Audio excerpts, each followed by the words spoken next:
Hello, students.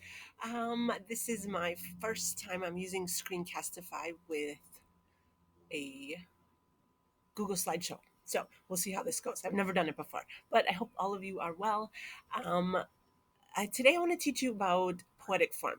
So you've been looking at lots of slam poetry, you've been reading poetry.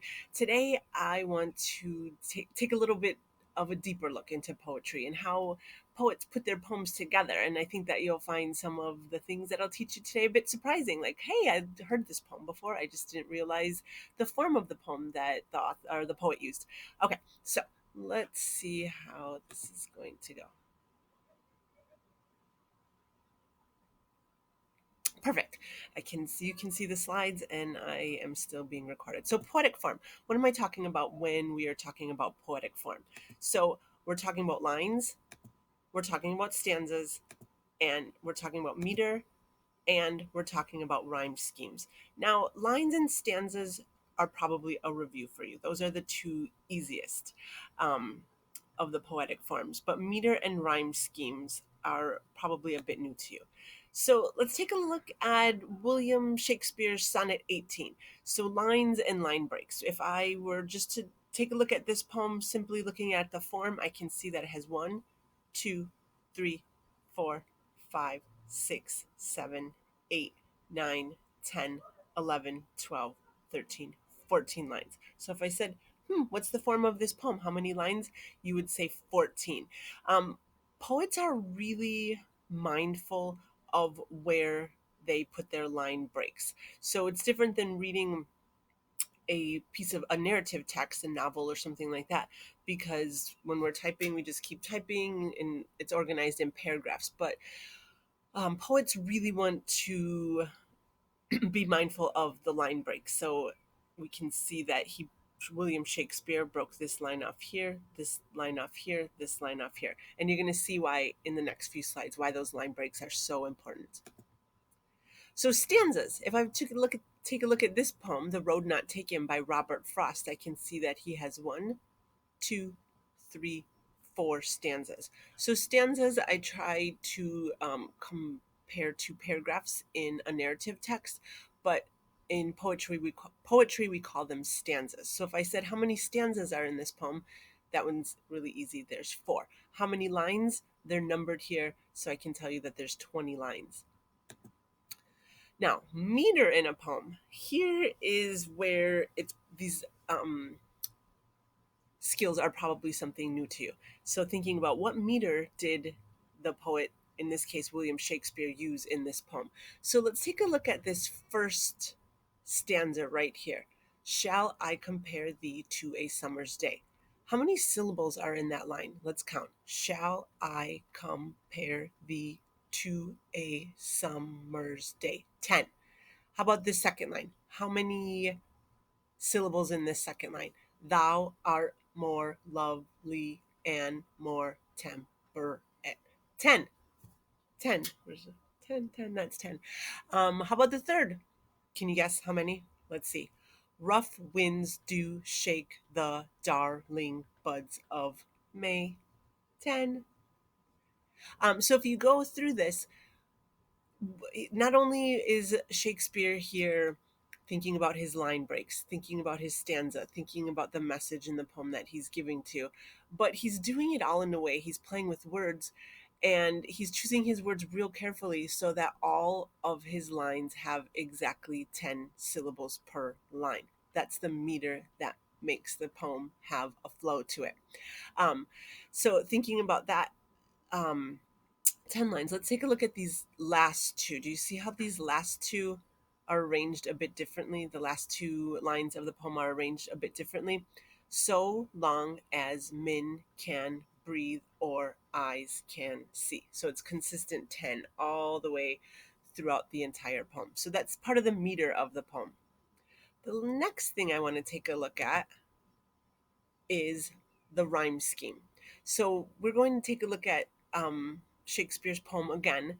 We know that each line has 10 syllables, but there's also a rhyme scheme. So rhyme scheme is a pattern in poetry that can be identified by using letters to show which lines rhyme. So let me show you what that looks like. So here we are looking at the words that rhyme: day, may, temperate, date, shines, declines, dimmed, untrimmed, fade, shade, oust, groused, see, and move it, thee. So you can see that there is a rhyme scheme to the poem. It is a rhyming poem. Obviously, all poems are not rhyming poems. Let me see if I can get my tool up here so I can write on the screen. Here, yep, I want this. So let's go back to present. So, I wanted to make this a little bit bigger. Can I do that? No, that's not what I meant to do. Erase that. So if I look at the first two lines, or I should say this, the first four lines, day and may rhyme, and temperate and date rhyme. So my rhyme scheme is an A. This isn't working for me to write on the screen. Hold on, let me figure this out. Okay, I think I have it figured out. So if we look at these, I just have to use, the letters aren't going to be beautiful, but if we look at these first four lines right here, the rhyme scheme. So day, I'm going to assign that the letter A. And that A, day, rhymes with may right here. So that will be A. And then temperate, we're going to assign, it doesn't rhyme with day or may. So we'll assign that the letter B. And date rhymes with temperate. We'll assign that the letter B. So far, our rhyme scheme is A, B, A. It's a big old A. B. Now, if I take a look at that second stanza, let me switch colors here. And the next four lines, some 1, 2, 3, 4, these lines right here.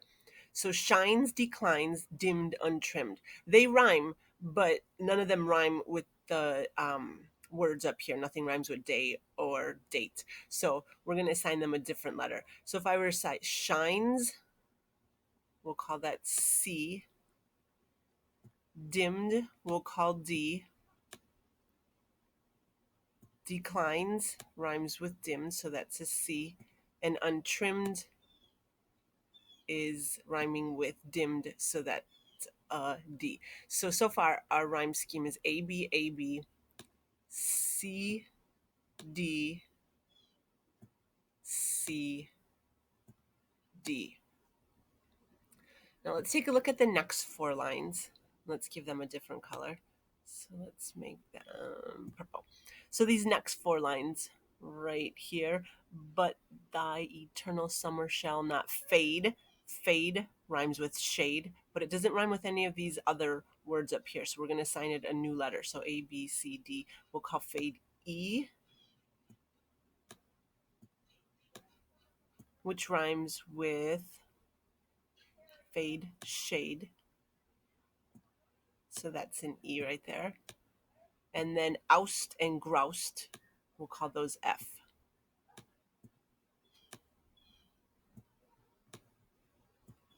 So our rhyme scheme is A, B, A, B, C, D, C, D, E, F. It's not easy to write like this. E, F, right? And then the last two lines, so we have 4, 4, 4, but then we have those last two lines at the end. That's called a couplet. And the couplet, C and the, both rhyme with each other. So we'll assign that another letter because they don't rhyme with any of the other ones. And we'll make that blue. So C and the, we'll assign two letters. So we have A, B, C, D, C, D, E, F, E, F. G, G. So if I said, what's the rhyme scheme for Shakespeare's sonnet number 18, you would say, Mrs. Ash, the rhyme scheme is A, B, A, B, C, D, C, D, E, F, E, F, G, G. Um, we'll take a look at that a little bit later. The last thing that I want to show you, let me move back to my pointer, is here.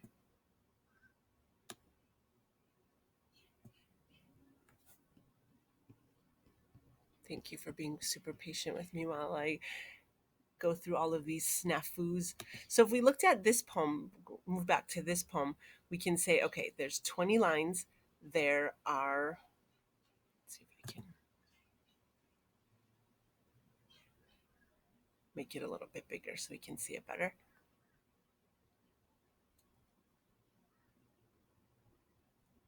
Come on. Okay, so we looked. If we took a look at Shakespeare's poem, now let's take a look at Robert Frost's poem. Again, 4 stanzas, 20 lines. Let's take a look at the meter here. Is there a meter? Two roads diverged in a yellow wood. 9. And sorry I could not travel both. 9. And be one traveler long and be one traveler long I stood. 9. And looked down one as far as I could. 9. To where it bent in the undergrowth. 9. So 9, 9, 9, 9 in that first stanza. All 5 lines have 9 syllables. Let's move down to the last stanza. And let's see this stanza right here. And let's see if it follows that pattern too with 9 syllables. I shall be telling this with a sigh. 9.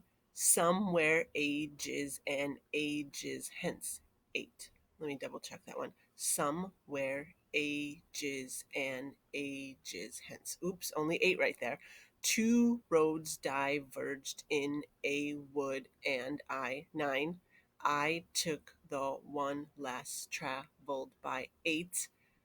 And that has made all the difference. 9. So most of them have 9, but it doesn't follow a really strict meter right there with the syllables. And if we took a look at the rhyme scheme, I want you to take a look at the rhyme scheme, and in the comments, comment what do you think the rhyme scheme for this poem is. Is there one? Not every poem has a rhyme scheme. Is there a rhyme scheme in this poem? The next thing that I want to look at is another part of your assignment. So you'll also be going to this common lit, and I gave each class a class code to log in. I invited you through Google Classroom, and you should have an account set up. If there are any questions or you have any difficulties getting in to common lit, I want you to email me or just let me know. Call me, text me, however you can let me know. But let's take a look at this poem, Nothing Gold Can Stay, right here. This one is only a few lines. How many lines? 1, 2, 3, 4, 5, 6, 7, 8. 8 lines. And is there a rhyme scheme? Gold, hold, flower, hour, leaf, grief, day, stay. Yes, there is. Is there any meter to this poem? Nature's first green is gold. 6. Her hardest hue to hold. 6. Her early leaves of, you get the point, right? So I want you to, what you're going to do, you're going to be looking at a few poems in common lit, and you can choose which poems you want to look at. You'll see them. I gave you several selections that I assigned to you. You only have to choose 2 to analyze a little bit closely, this time thinking about the poetic form of the poem.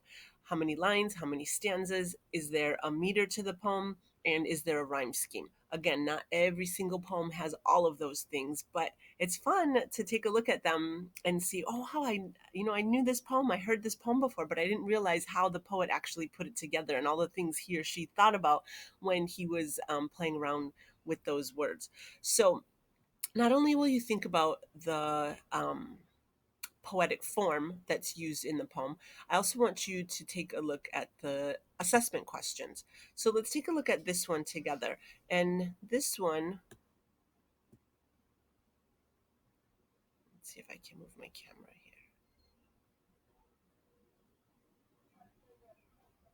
here. Put me up there. There. Now I can see the questions better. Which one of the following best identifies the theme of the text? Well, let's read it a little bit more carefully this time, thinking about theme. Nature's first green is gold, her hardest hue to hold. Her early leaf's a flower, but only so an hour. Then leaf subsides to leaf, so Eden sank to grief. So dawn goes down to day, nothing gold can stay. So if I'm thinking about what is the author's message in this poem, and I think about dawn, and I think about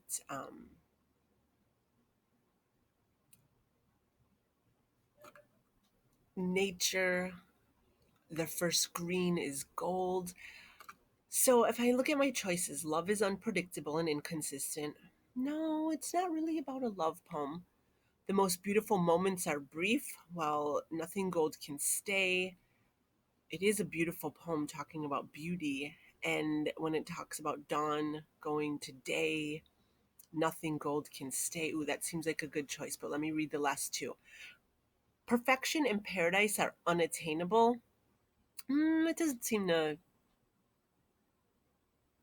that theme doesn't seem right. Or it's dangerous to forget that we will die at some point. This doesn't seem to be a poem about death so much. So I think, yeah, for sure.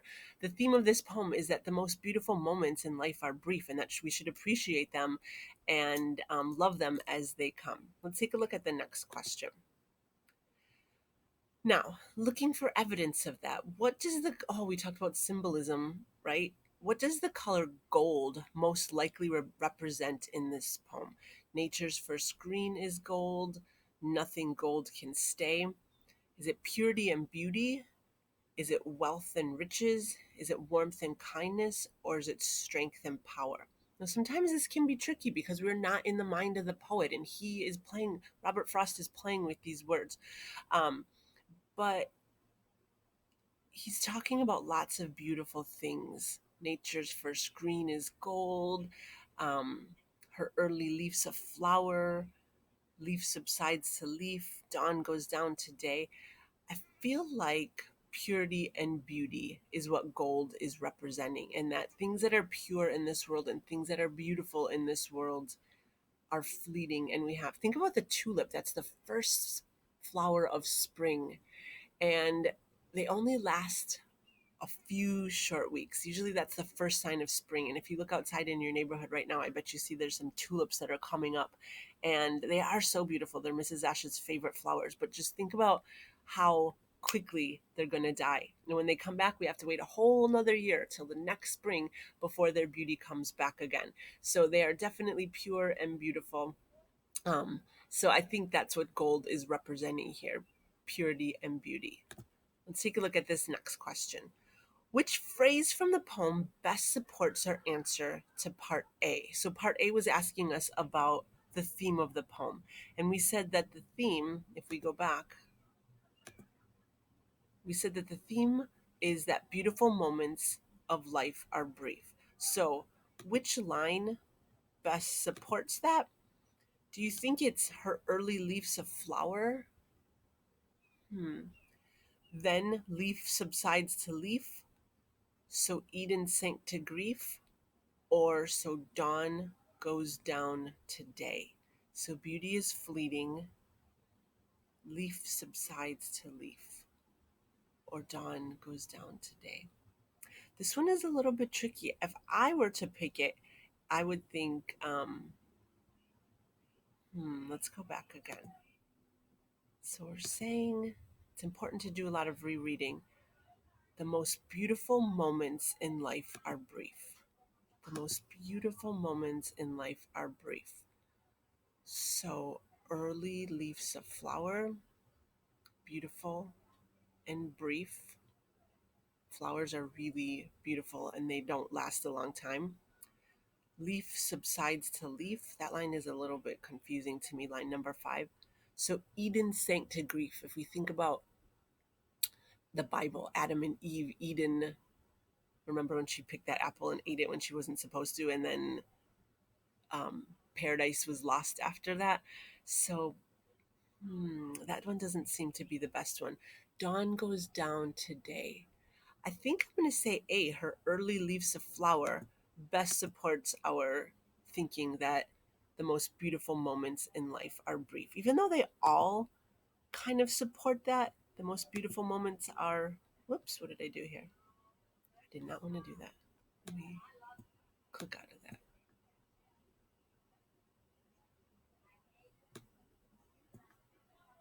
Ew, I did not want to do that. Okay, there we go. Let's take a look at the final question, number 4. How do lines in 6 and 7 contribute to that theme of the poem? So thinking about the theme, the most beautiful moments in life are brief. We kind of already talked about that. The most beautiful moments in life are brief. Dawn, it's that beautiful part of the morning right before the sun comes up.